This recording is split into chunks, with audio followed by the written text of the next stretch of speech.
Well, after a day of intense courtroom drama and heartfelt testimony, the first jury for a criminal case linked to the Robb Elementary shooting is now set. We'll share those latest details coming up. Plus, Nicolas Maduro's first court appearance is sending shockwaves across the nation and around the world, what it means for Venezuela and what comes next. And it's not just any land here. This Plano campus has a history, a vision, and even a billionaire behind it. But now AT&T is moving in. We'll explain what that means for one North Texas community. And we are expecting near record high temperatures as we move into this afternoon. I'll show you the latest numbers coming up in your forecast. So stay right there because Morning Y'all on CBS 19 Plus starts right now. Together, we're putting East Texas first. You're watching Morning Y'all on CBS 19 Plus. Well, a jury has been seated for the trial of former Uvalde officer Adrian Gonzalez. He's accused of failing to act during the Robb Elementary School shooting. Opening statements start today in Corpus Christi, where family members will be in the courtroom. We'll have those details coming up in a couple of moments. In the meantime, good morning, y'all. I'm Jesus Martinez. Dana Dixon has the morning off. We're so glad you're with us here on CBS 19 Plus. Let's get a check on that forecast now with Joel. Very, very spring-like today. Absolutely. Very, very mild as we step out the door this morning. Temperatures in the middle to upper 60s, even near 70 in some parts of the area. And current satellite and radar picture looking pretty clear for the most part. As we take a look at East Texas, we got some clouds moving in, and we got an area of low pressure that's bringing in a little bit of wintry mix to the Great Lakes, and it's actually this same low pressure area that's drawing in some very mild air, so that is resulting in some very mild temperatures this morning. Again, just a few clouds moving through the area, mainly along and north of I-20. You can kind of see the cloud cover overhead on our Roberts cam this morning. 65 degrees with a dew point of 63 and that south-southwesterly wind of 8 miles per hour. Temperatures all across the area are very, very mild. Temperatures in the middle to upper 60s, pretty close to 70 in Henderson this morning. And we'll be in the upper 70s for this afternoon. 78 is actually the record high temperature for today. So we have a chance to either tie it or even beat it. And there will be more chances for that in the coming days. I'll show you what the 7-day forecast looks like coming up. Jesus.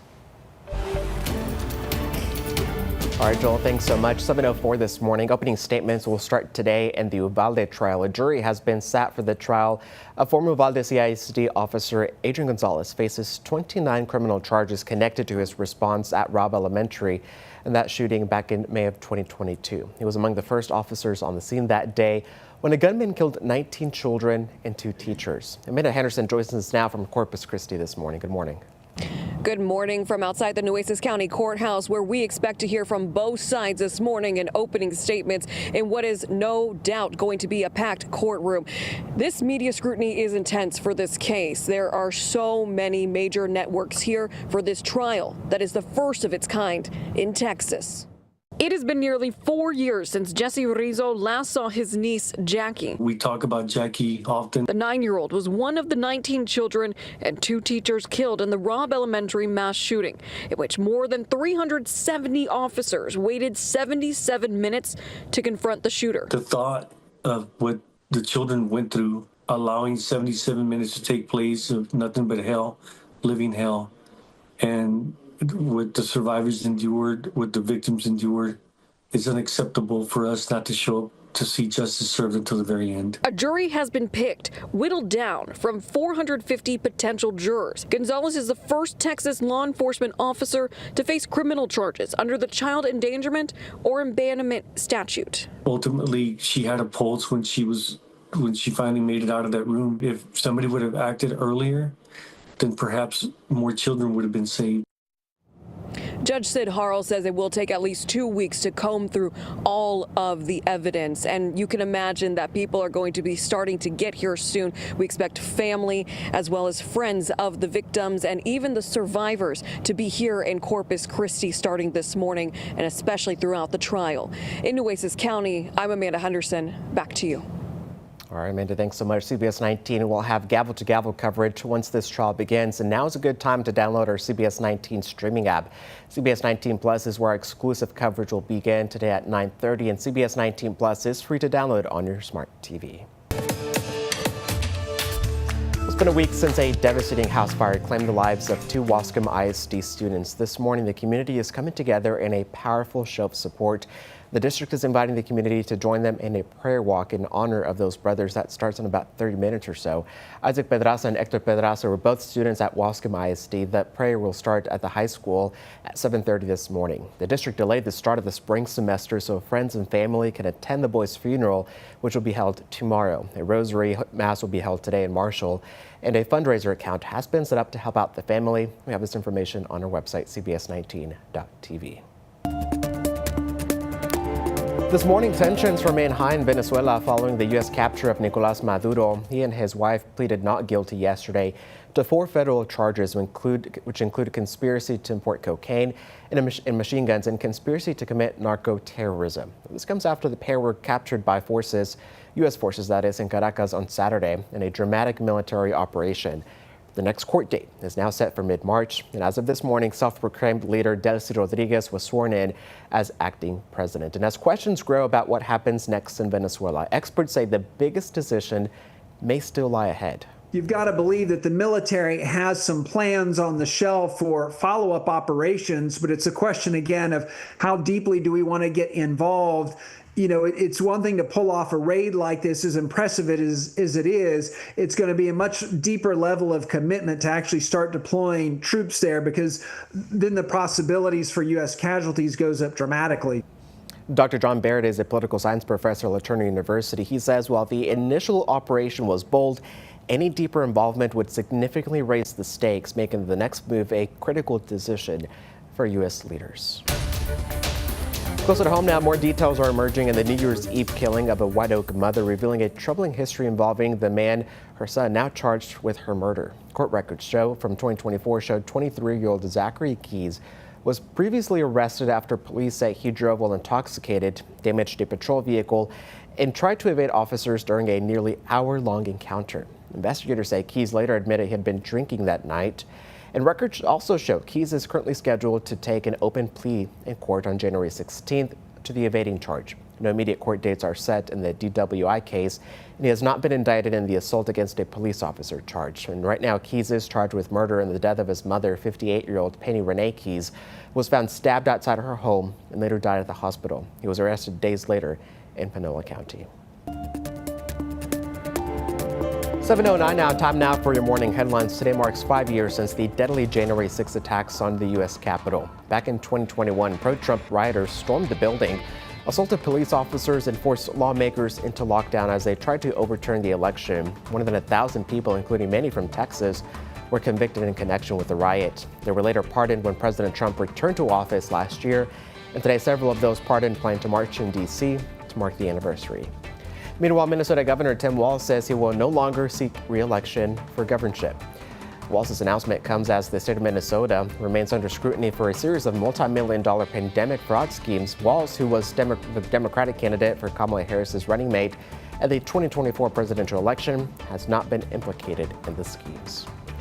Well, the end of an era is coming as the Corporation for Public Broadcasting is shutting down. Now that Congress failed to extend its federal funding, the CPB board voted Monday to dissolve the organization, rejecting a temporary hibernation plan over concerns of political misuse.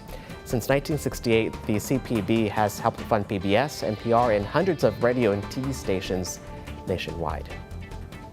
And today, the Consumer Electronics Show officially begins in Las Vegas. Some companies, that is, have already unveiled their new innovations, like Lego. They gave a sneak peek at its new Smart Play interface with smart bricks, tags, and figures meant for interactive play. Meanwhile, Hyundai-owned Boston Dynamics and LG showed off their latest humanoid robots, and NVIDIA also brought out its tiny new robots as its CEO played the company's next-generation chips and announced that AI technology is going to be taking over autonomous driving systems.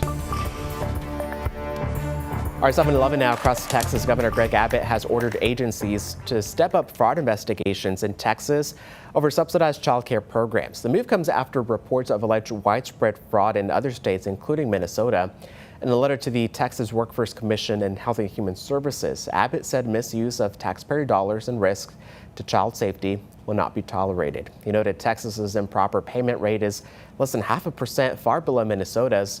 The governor directed agencies to increase oversight, conduct more site visits, verify provider reporting, and refer fraud cases for prosecution when necessary.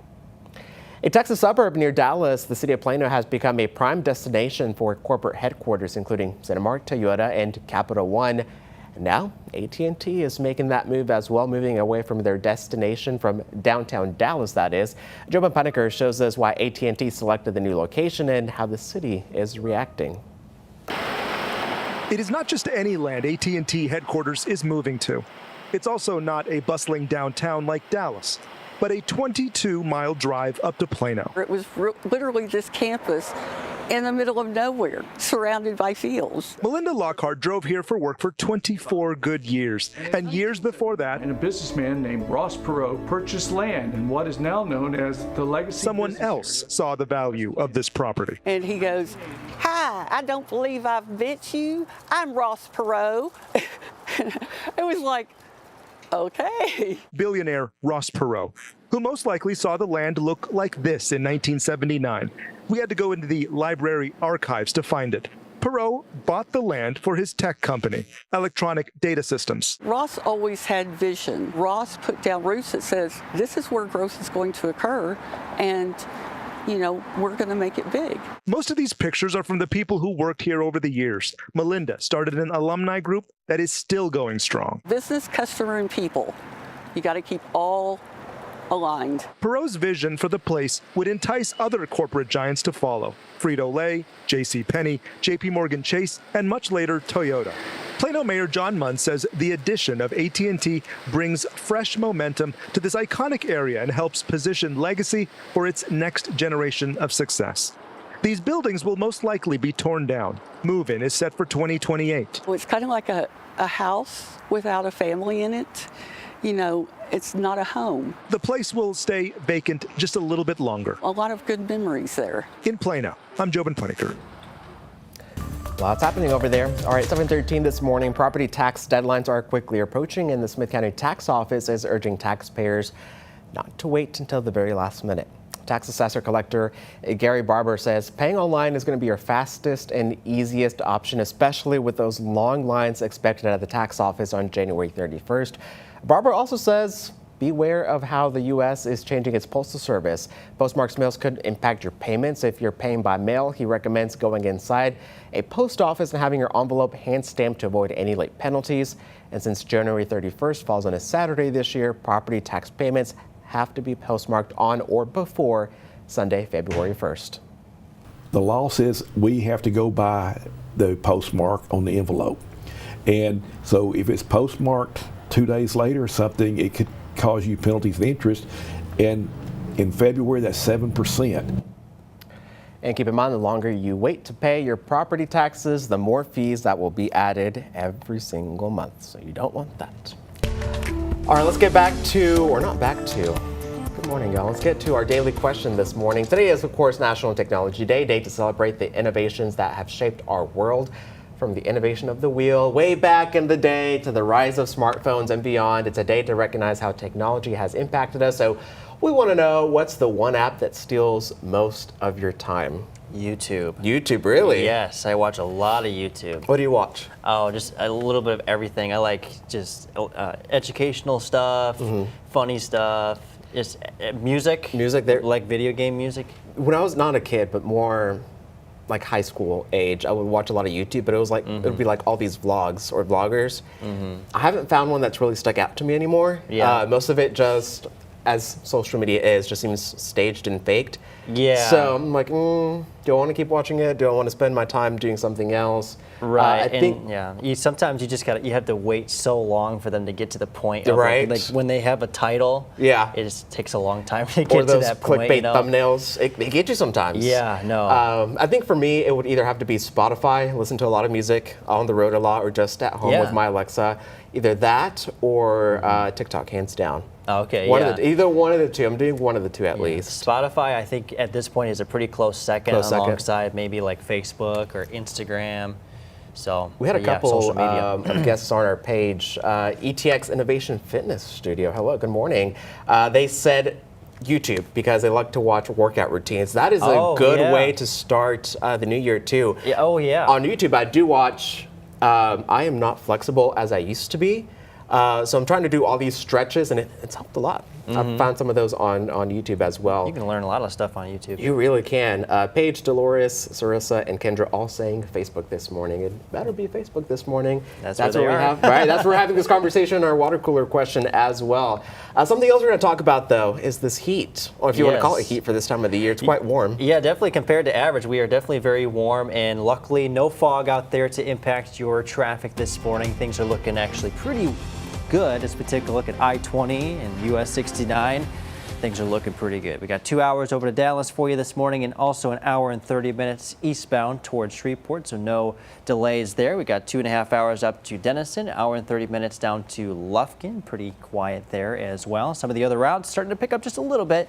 55 minutes from Jacksonville to Nacogdoches, a 40-minute commute from Tyler to Longview, Tyler to Palestine, 55 minutes, and from Tyler to Athens, that'll be about 45 minutes. At this point. Current visibilities, again, not really looking too bad. Maybe a little bit of light haze. We are a little bit on the humid side, so expect maybe some light haze in some parts of the area. We're already seeing visibility starting to dwindle just a little bit down to 5 miles of visibility in Palestine and Crockett, but again, not enough to really cause too much of an impact. I do expect those numbers to kind of stay put, if not improve, through the rest of this morning. I am giving you green lights for this morning and through this afternoon. Should be nice and clear. Temperatures very mild in the upper 70s. All right, Joel, thanks so much. Hey, take a look at this. A Tennessee pawn shop is cleaning up after an unusual crime was reported over the weekend. It turns out a furry creature was looking a little bit more for some monkey business. Ellis Rold has that story. A Morristown pawn shop runs a tight ship, but 24/7 security and plenty of surveillance cameras couldn't stop this break-in. We come in the door about probably 8:20, and it was a disaster. Trade Center owner Loretta Bryant showed up Sunday to a mess, but this wasn't your typical pawn shop problem, and the suspect wasn't looking for cash. I went back and I said, "What is it?" And there was the little Chester, the little brown capuchin monkey sitting right in that door. The furry culprit made his way in through a doggy door and past the pawn shop cats, all captured on surveillance video. There was monkey messes everywhere. It was a crime of opportunity and a little monkey business. He really hated computer keyboards. There was 3 computer keyboards just bashed. The keys were laying in the floor. In a store full of instruments, it was a jam session no one signed up for. There was bags of potato chips busted from our crackers. I watched him open a pack of crackers and eat some. Even the best detectives have to wonder. What are they thinking about? I don't know. After 5 decades, something a pawn shop's never seen. In my wildest dream, could not have dreamt that. A smash and grab without the grab. But this hometown store is now back to normal. It's just a great place to live. Even with monkeys. Even with monkeys, right. Yeah, I still don't know what those cats were thinking. Hey, still ahead, 7:20 this morning. Big news on Longview, one game.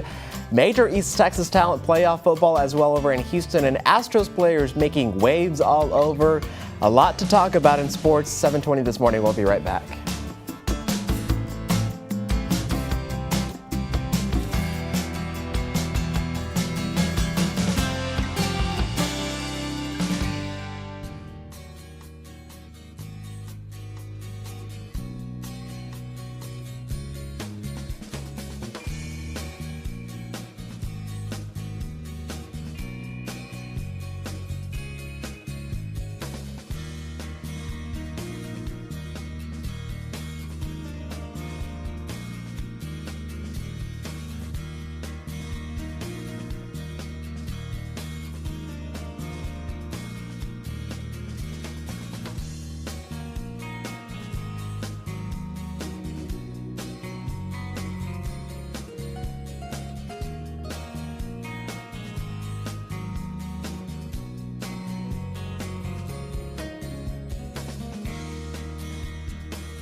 It's time for CBS 19 Sports.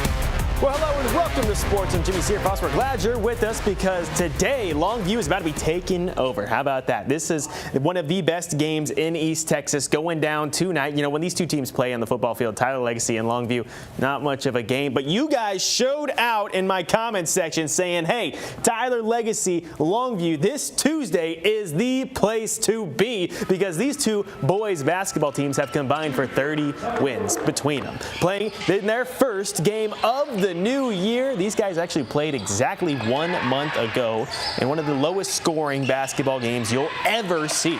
The Lobos won that one 30-25. We'll be there for this one. If you got nothing going on that night, you should be there too. Well, if you've paid any attention to college football at all lately, you've noticed everybody's moving everywhere. There's reportedly 4,000 college football players in the transfer portal, and a few of them are from right here on the east side of Texas. We all saw these East Texas running backs running all over the high school fields here in the Piney Woods. Then they went on to do the same thing in college, but several of the top backs from the past few years will be churning their way into new end zones in 2026. Starting off with Ricky Stewart, the former four-star Chapel Hill running back joined the rest of the Longhorn running backs and hopped into the portal after a freshman year in the Burnt Orange, where he didn't see any on-field action. He's currently listed as a three-star back in the portal. And it didn't get much bigger than Taylor Tatum when he graduated from Longview as the top-rated running back in the nation. But injuries in a deep depth chart kept him from shining as a Sooner, where he totaled 278 yards on 56 carries in 2024. So, he joined Stewart and the 4,000 other players when he hopped into the portal. He currently sits as the 10th rated running back still available. Tyler Legacy's Jam Miller was one of the most productive running backs out of Alabama for the last few seasons, and he's moving on to a much bigger scale of an end zone after a 2025 season that kept him sidelined for a time with an injury. Regardless, he declared his intention to put his name in for the 2026 NFL Draft.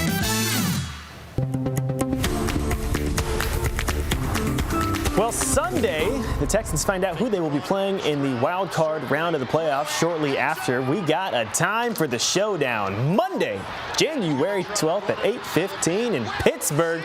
The Texans will be taking on the Steelers in a matchup where the Texans are a solid favorite. They're at minus 185, but the spread is just 3 points in the Texans' favor. You care about that stuff, right? D'Amico Ryans, head coach? I don't know. I don't have time to listen to it all. If we're the underdogs, if we're not, all those things, that's for everyone else, all right, to talk about. The Texans will look to repeat last year's success and pick up a win in the wild card round in advance because they have never moved on past the divisional championships. What's up, Sean? I'm Tatsuya Imai. I'm ready to chase a world championship. Tatsuya Imai is officially an Astro. The $3-year, $54 million deal was made this last weekend, and now the international pitching sensation sat down with the Houston media press yesterday, but he's been tapping into the Houston culture. As you can see, that was him at the Texans game, tossing up the H's. There he goes again.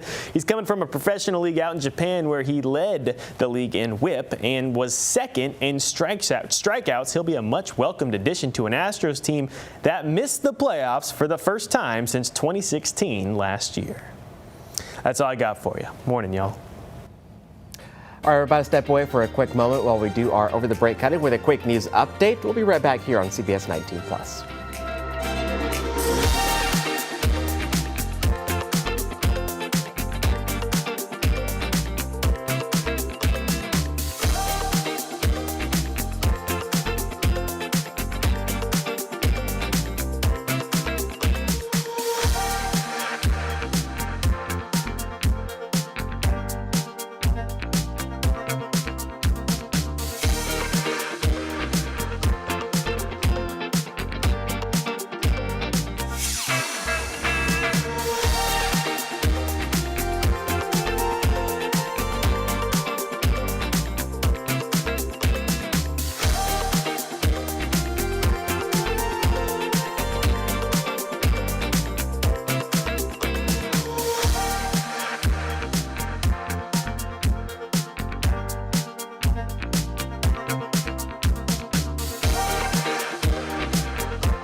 Good morning, y'all. Thank you so much for joining us for this news update. I'm Jesus Martinez.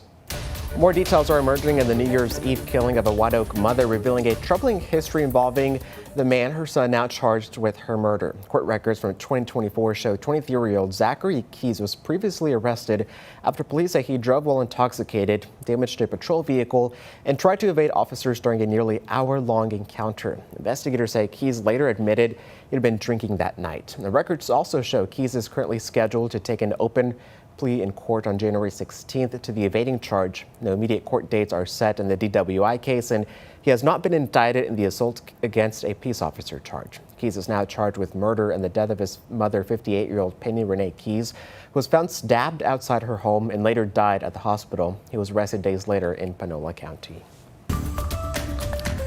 Property tax deadlines are quickly approaching, and Smith County Tax Office is urging taxpayers not to wait until the last minute to do that. Tax assessor and collector Gary Barber says paying online is going to be your fastest and easiest option, especially with those long lines expected at the tax office on January 31st. Barber also warns changes in how the U.S. Postal Service postmarks mail could impact mail payments. If you're paying by mail, he recommends going inside the post office and having your envelope hand-stamped to avoid any late penalties. And since January 31st falls on a Saturday this year, property tax payments have to be postmarked on or before Sunday, February 1st. The law says we have to go by the postmark on the envelope. And so if it's postmarked 2 days later or something, it could cause you penalties and interest. And in February, that's 7%. Now keep in mind, the longer you wait on your property taxes, the more fees that would be added every month. Well, something else we're adding today is the warm weather in the middle or the start of January at this point. Joel, it is quite warm out there. Yeah, it's very mild for this time of year. We are talking about near record highs for the next few days. We're also tracking our next chance of rain into Thursday and Friday. And then behind that chance of rain lies our next cool down heading into the area for this weekend. So here's what it all looks like on your future skycast. We are tracking a cold front to move through this afternoon, and we'll see some clouds move out of the way, but temperatures won't be too affected. We'll still be pretty warm in the middle to upper 70s, but for the overnight lows on Wednesday morning, we'll drop down into the low to mid 40s, and then we'll quickly recover back into the middle to upper 70s for Wednesday afternoon with a mix of clouds and sun.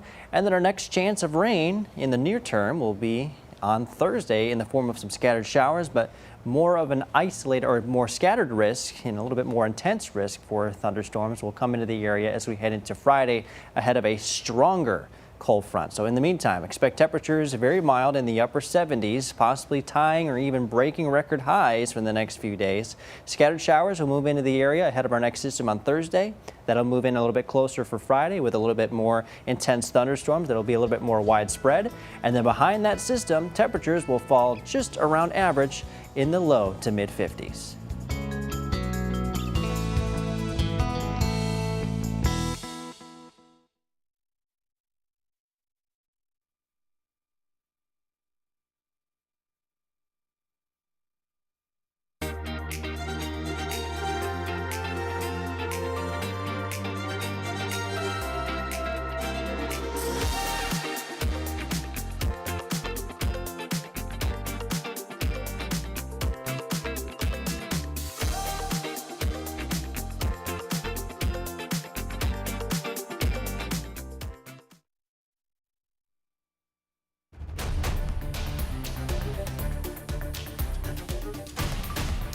.31 this morning. Welcome back to Morning Y'all here on CBS 19 Plus. This is what's coming up in our second half hour. After decades of fear and exile, Venezuelans are feeling something they haven't in years, and that's hope. One East Texas woman says this moment could be the start of a new era for her country. We share more on her story coming up.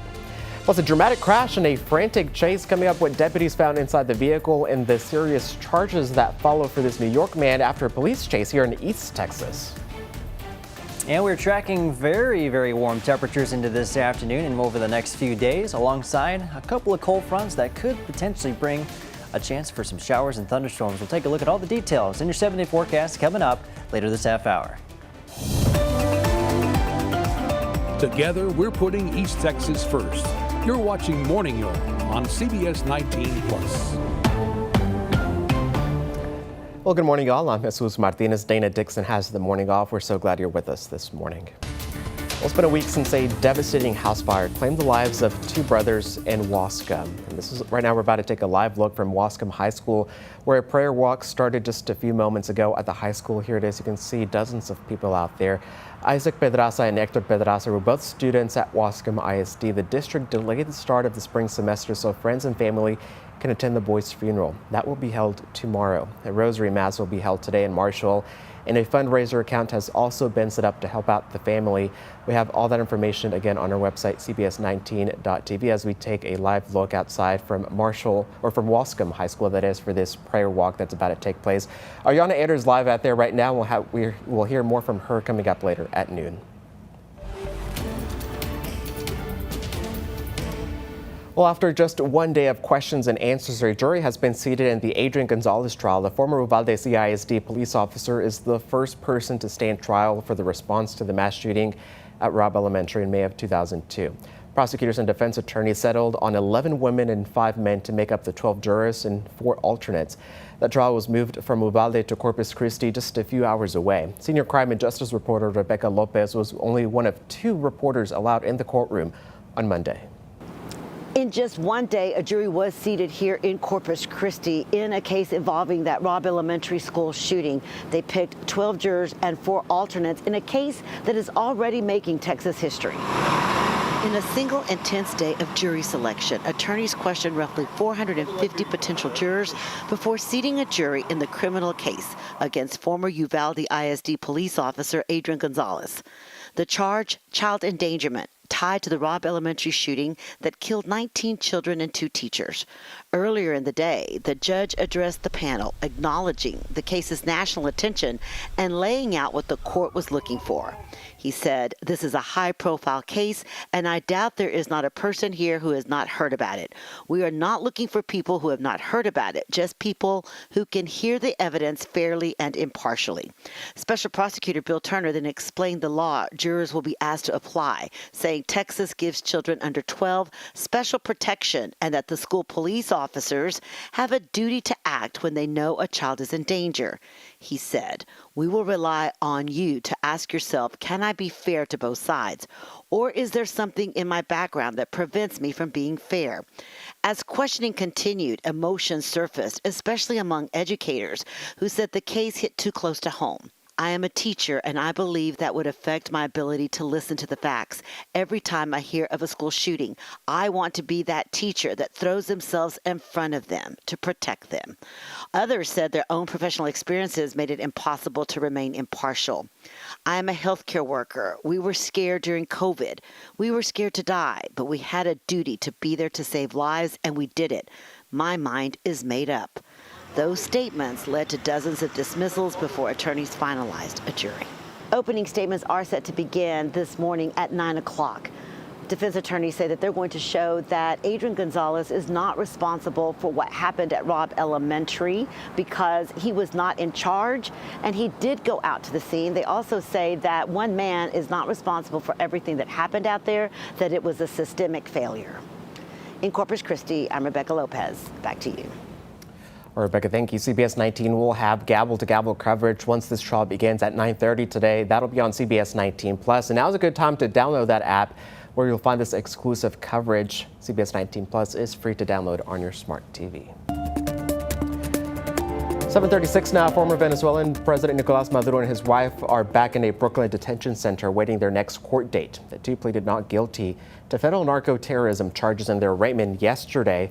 And inside the courtroom, Maduro declared himself via translator innocent and still the constitutional president of Venezuela. He and his wife's next court date is set for mid-March, but in Washington, some top congressional leaders say briefings from the Trump administration yesterday on Venezuela left them more questions than answers. Their plan for the U.S. running Venezuela is vague, based on wishful thinking, and unsatisfying. In a phone interview, President Trump said that the U.S. is not at war with Venezuela, but with the people who sell drugs. The president also warned the U.S. could take more actions if Venezuela's newly sworn-in interim president stops cooperating. And closer to home, Venezuelans here in East Texas are reacting to the major developments unfolding in their homeland. CBS 19's Robert De La Garza spoke with one woman whose life has been shaped by decades of turmoil and what this moment means for her family. as missiles rained down on Venezuela Saturday, leading to the capture of President Nicolas Maduro. For millions of Venezuelans, the moment marked something they hadn't felt in decades: hope. This is a time, this is a day that we've been praying for. After years of uncertainty, Venezuelans like Yvette Savarce say that move finally restored it.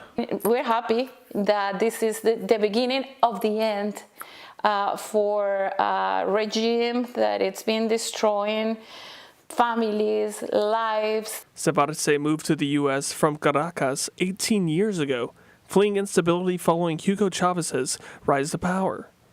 I felt hopeless, knowing that a lot of injustice was happening. She says leaving meant walking away from family, a career, and a country she loved. And this is just the story of millions of people that we had to leave and never been able to go back. And for her family, Savarce says this change signals hope for a new life. We know that this is a long process. The day will come, but we know that this is the beginning of the end, and this will be the start of a new time for Venezuela. And she even says the news surpasses even one of her greatest personal victories. When I got that call from my family member telling me that that was happening, I think that was the best day of my life. And you beat cancer, so that's still tops that. Oh, yes. And despite decades of suppression, she says their spirit was never broken. They try in so many ways, but our pride, our hope, our love for our country was bigger than their evil. Restoring hope for families separated and for a country rebuilding. For CBS 19, I'm Robert De La Garza. All right, 7:40 this morning. Take a look at your screen right now. Nacogdoches County deputies are video shows Nacogdoches County deputies trying to stop a white SUV on Highway 59 for a traffic violation. Now, this happened back on New Year's Eve, but we're just now getting this video. The driver breaks the windshield, you'll see it in a moment, takes off after crashing. The SUV crashed while exiting towards Highway 7 West. That driver you see there escaping from that windshield, Michael Thomas, ran but was quickly caught. Deputies treated him for a serious arm injury. Officials say he's from New York, and a search of his vehicle uncovered fake IDs, fraudulent credit cards, and stolen merchandise. Thomas faces multiple felony charges and a cash-only bond of more than $300,000. 5 people from Dallas are behind bars this morning after a string of burglaries in Mount Pleasant this weekend.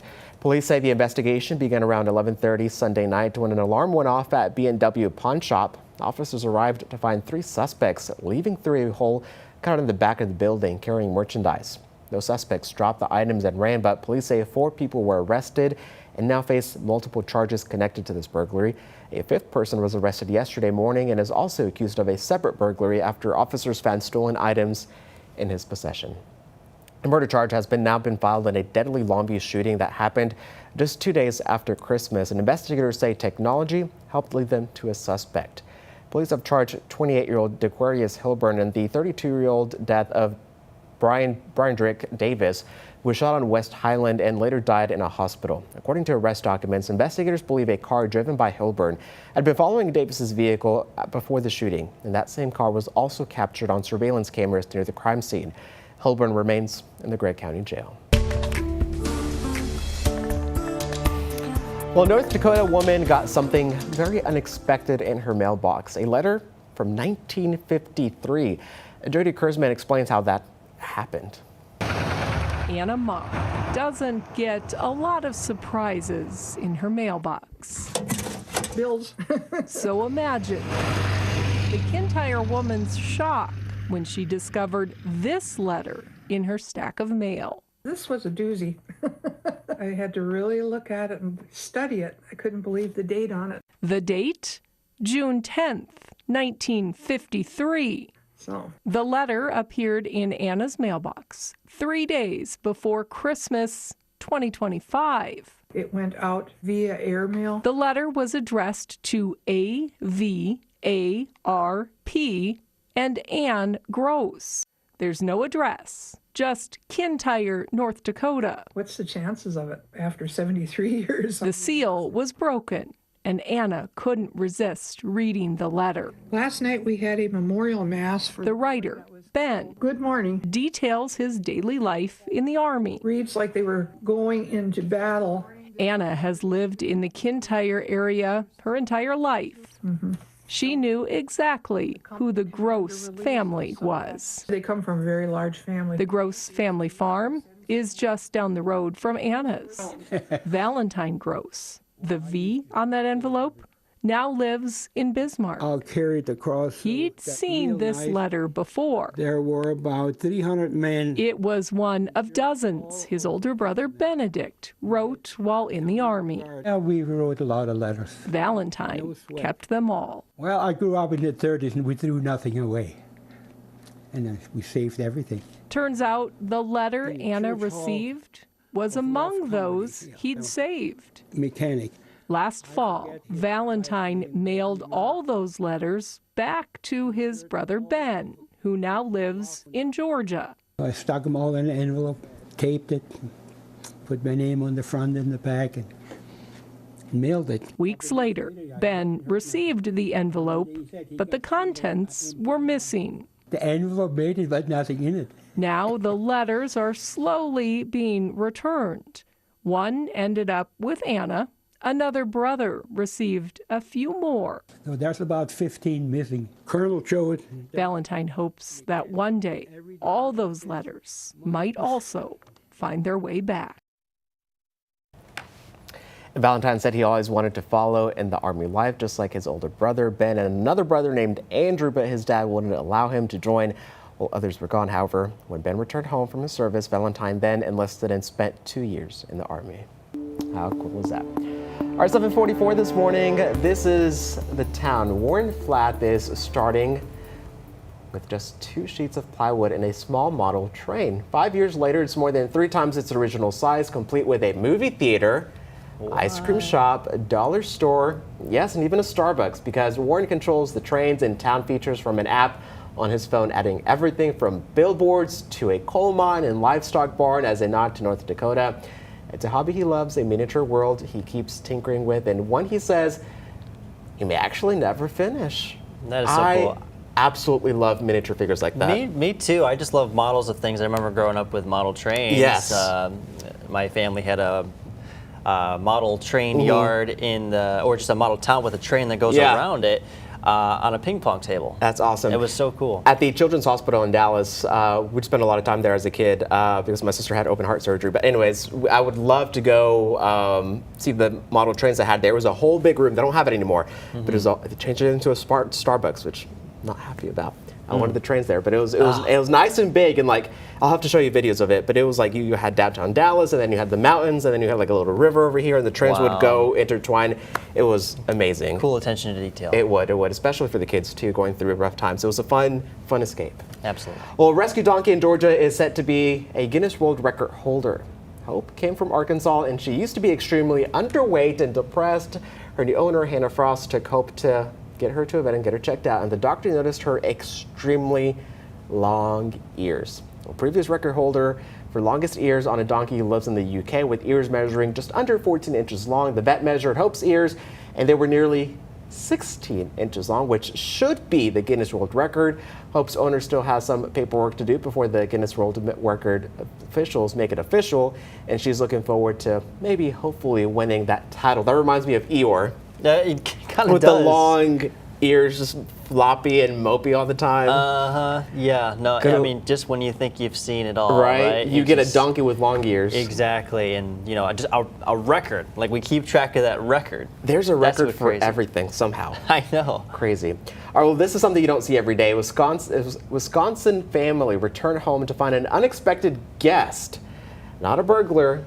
Yeah, a deer that had crushed through the window and been trapped inside for 2 whole days. Animal control was called in to safely remove it, and though the house was a big mess, the deer walked out unharmed. Experts say deer and other wildlife end up in homes more often than you think, and Now all that's left for the family to do is clean up all that mess. Imagine just coming back from a trip and like thinking a burglar came or something. No, that would be horrible. Turned up it was a deer. It's like, yeah, you're never gonna believe this. A deer walked into a home. It crashed into a home, really. Oh, I wonder if the deer ate any food. I don't know. I would. If I were a deer, I'd take advantage of all the free food like the monkey did at that pawn shop. Right. I'm like, I'm here. I smell some things. I'm going to go towards that. Might as well. Oh, man. Fun times. And it's all snow out there, but no snow for us here, unfortunately. Yeah, we're tracking a little bit of wintry mix off to the north. There's a low pressure system that's responsible for bringing us those warmer temperatures. So that is what we're tracking outside this morning. Let's take a look at satellite and radar real quick just to show you the picture. All in all, pretty clear here across the Lone Star State, at least rain-free or any sort of precipitation is non-existent at this point. Just a few clouds overhead, but you notice off to the north, there's that wintry mix. There's a low-pressure system in the Great Lakes region. And again, that's drawing in some very warm and mild air to us here in East Texas, but it's basically colliding with that cooler air further to the north, and so we're resulting in some wintry mix across the area up there. But over here in East Texas, not worried about any of that. Instead, we just got some very mild and dry weather for the next few days. Live look at our Roberts cam. You can see some of the clouds out there. Temperatures still very warm. Temperatures in the middle 60s, dew points in the low 60s. So it might be a little bit of a haze out there. It's pretty humid. And again, partly to mostly cloudy skies out there with a south-southwesterly breeze of 8 miles per hour. And temperatures here across the area, again, very mild, low to mid 60s, upper 60s for some of us, pretty close to 70 in Henderson, 66 in Jacksonville, 65 in Palestine. Very, very warm out there, and those temperatures, they'll continue to climb into the 70s, potentially upper 70s, near record highs, certainly a possibility for today. Clouds beginning to break up by the afternoon. I have today's high at 78, which ties our record high of 78 for this day back in 1895. There will be more chances for us to even tie or maybe even break some record highs over the coming days. We'll take a look at that 7-day forecast coming up. All right, Joel, thanks so much. 7:50 this morning. Big changes are coming to childhood vaccinations. Health experts are raising alarms, and parents may need to rethink when it comes to the recommended vaccinations for their kids. Those changes and what you need to know coming up.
All right, 7:51 this morning. Welcome back. Federal health officials are overhauling the childhood vaccine schedule, now recommending fewer shots. So the move comes as U.S. flu cases hit a 25-year high, with millions infected and thousands hospitalized. And some worry that fewer vaccines could even lead to more illnesses this season.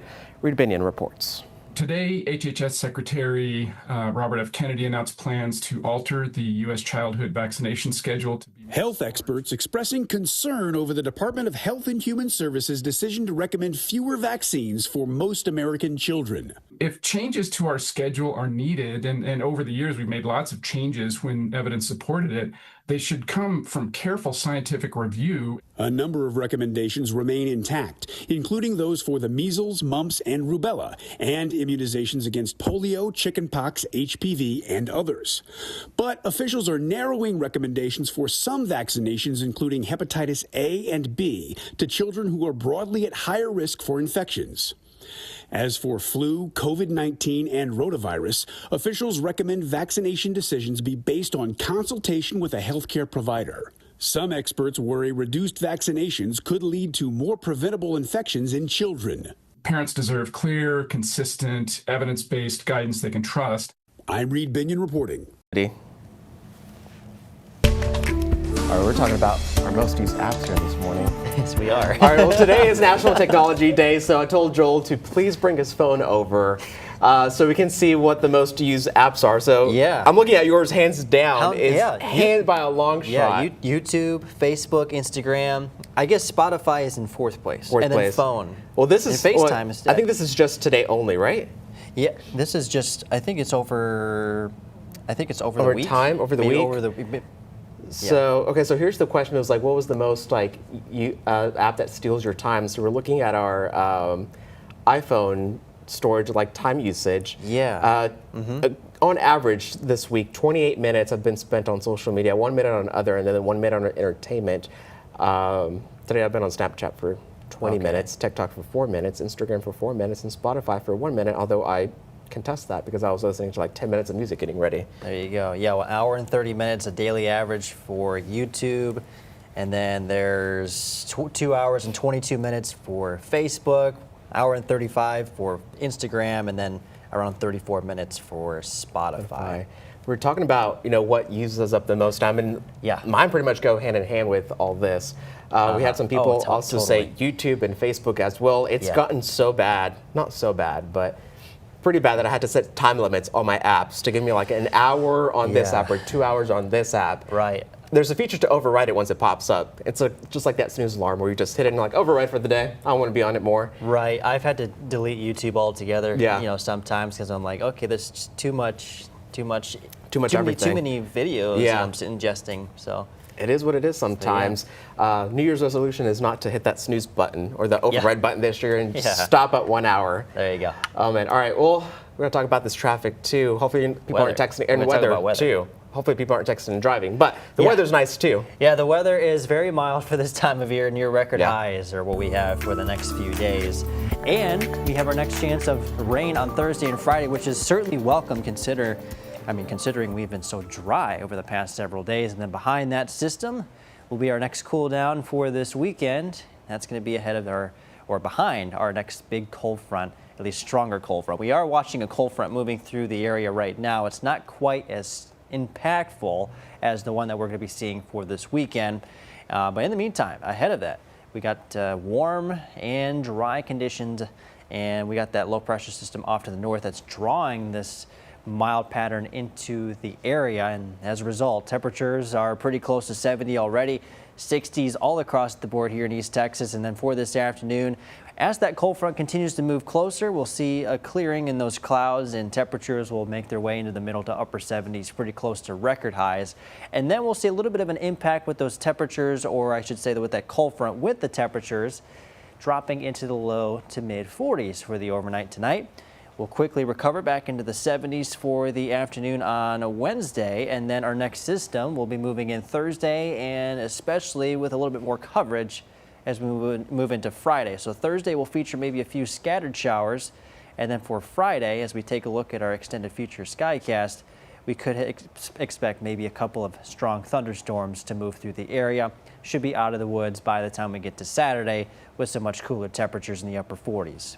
Could potentially pick up also a 1/4 of an inch, maybe 1/2 an inch in some locations with some of the heavier thunderstorms over the next 7 days. So this is what it looks like in your 7-day forecast. Very mild all the way through Friday. We're back to average as we head into this weekend with temperatures falling to the middle 50s.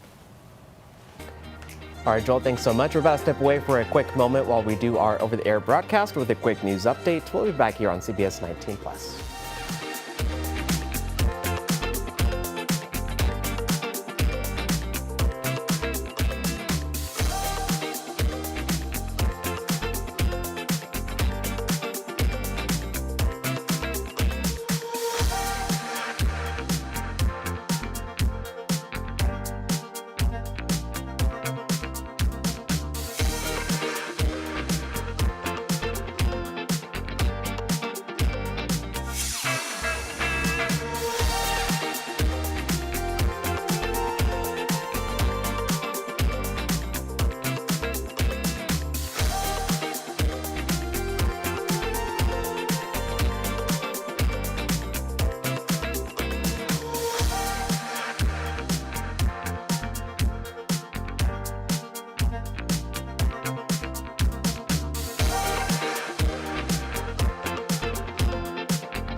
Good morning, y'all. Thanks so much for joining us for this news update. I'm Jesus Martinez.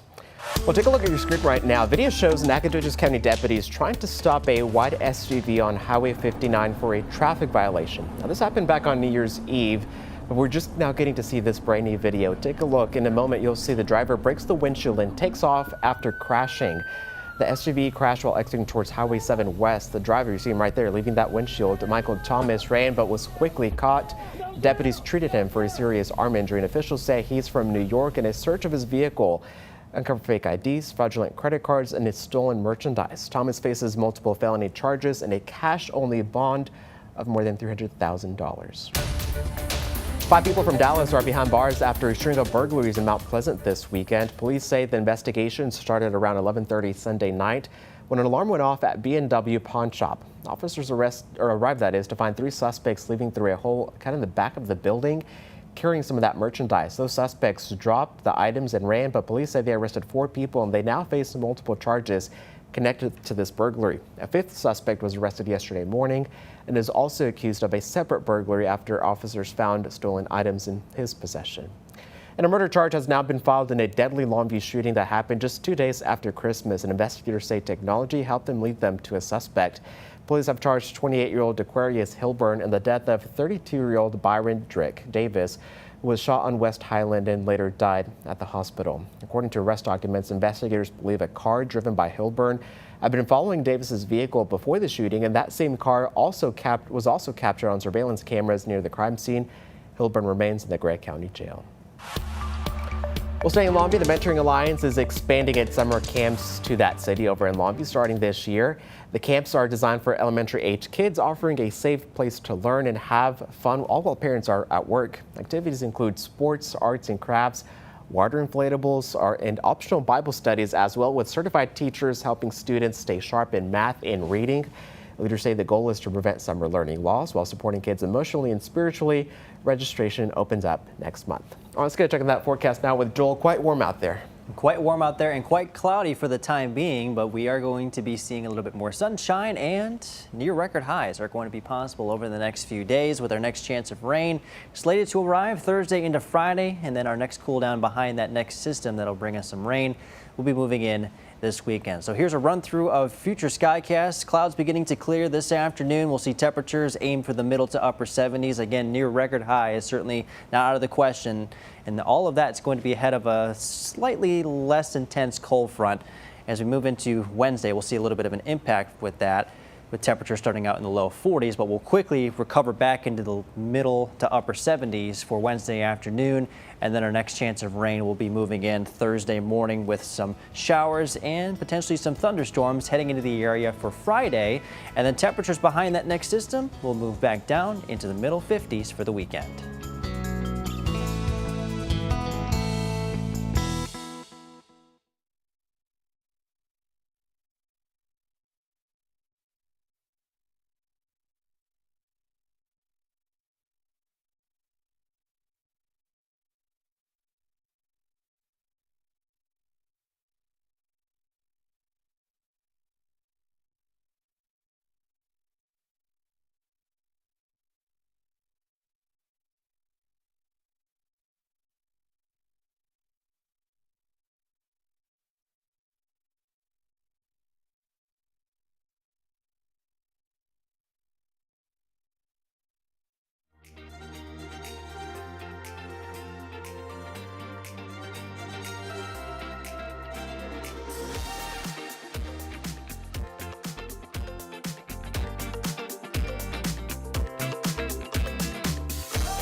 Just after 8 o'clock this morning, news before you head out the door. Opening statements begin today in the trial of former Uvalde schools officer Adrian Gonzalez. He's charged with more than 24 counts of abandoning or endangering a child and has pleaded not guilty. Gonzalez was among the first officers on the scene at the Robb Elementary School shooting back in May of 2022 when a gunman killed 19 children and 2 teachers. A jury of 12 plus 4 alternates have been seated in Corpus Christi, and family members of the victims will be in the courtroom throughout the trial. Former Venezuelan President Nicolás Maduro and his wife are back in a Brooklyn detention center facing federal narco-terrorism charges. They pleaded not guilty yesterday, with Maduro loudly declaring his innocence in court. And meanwhile, in Washington, the briefings on the U.S.-Venezuela operations have left lawmakers with more questions than answers. And property tax deadlines are approaching fast in Smith County. Tax officials urge paying online to avoid long lines and delays. And if you're mailing payments, get your envelope hand-stamped at the post office to avoid any late fees. That deadline, by the way, February 1st. All right, let's look one more time at your 7-day forecast here. Temperatures, again, starting off on a very mild note this morning. It will end up being pretty mild for the next few days with temperatures in the upper 70s. Again, this could potentially tie, if not break record highs for the next few days. And then our next cold front with our next system will be moving in as we head into Thursday and really move in closer as we go into Friday with our next big chance of some scattered thunderstorms. And then once that cold front slides through, temperatures will return back to average in the middle to upper 50s. All right, Joel, thanks so much. Hey, check this out. A World War II veteran near San Antonio celebrated his 101st birthday by taking to the skies in the same type of plane he flew more than 80 years ago. Wow. Yeah, took him over 1,000 feet. He soared into the air and restored a 1940 Streamman biplane used to train military aviators during the war. The flight was arranged by Team Flights, a nonprofit that gives senior veterans the chance to experience open-air flights in World War II era aircraft. So what a way to celebrate. I know, what a great birthday a birthday present, right? And 101 years old. Yeah, that is, I mean, taken to the sky at that age, I mean, never too old for anything, and I there's guess. folks who parachute at 100 years old too. That's on my bucket list. I want to parachute. Man, yeah. We'll see. I'm a little nervous. Nervous? About that. I am too, but YOLO, right? You only live once. True. Hopefully so. All right. Well, thanks so much for continuing your day with us here on Morning Y'all on CBS 19 Plus. Make sure to catch the noon show coming up later on today. Keep it here for the latest news and weather throughout the day. And don't forget, we have exclusive coverage on the Uvalde school shooting as opening statements start at 9:30 today. You can find that gavel-to-gavel coverage on our streaming app, CBS 19 Plus, which is free to download on your smart TV. Have a good morning.